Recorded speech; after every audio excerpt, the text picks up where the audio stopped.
বন্ধুরা, আমার নাম এডওয়ার্ড প্রবীণ মণ্ডল। আমি এডমন্টন, আলবার্টা, কানাডা থেকে বলছিলাম। আপনাদের গান নিয়ে কবিতা ও গল্পে জীবন সিরিজে স্বাগত জানাই। গানে, কবিতা ও গল্পে জীবন একটি তীব্র সংগ্রামী জীবন কাব্যায়। গানের রপ্তে, গানের সুরে বেঁধেছে শিকল, গলা পাটে তবু থামি না, মায়াজলে মন দিয়ে জীবন। তবুও গায়ে আমি মুক্তির গান, কবিতার ক্ষত, কাব্য যে লিখি অক্ষরের ক্ষত, শব্দ হয়ে রক্ত ছড়ে, যে যত পড়ে তত জলে, কবিতা আমার আত্মার ডোবা। গল্পের গর্তে, গল্পের ভিতর একা হয়ে যায়, চরিত্ররা সব শত্রু বা মিত্র, প্রতিটি লাইন এক একটা দরজা, জীবনটা শুধু অসমাপ্ত চিত্র। গান এখানে সংগ্রামের হাতিয়ার, শিকল ভাঙ্গার হাতিয়ার।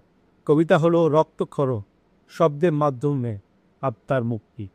গল্প হলো জীবনেরই আয়না, যেখানে আমরা হারিয়ে যাই বা খুঁজে পাই নিজেদের।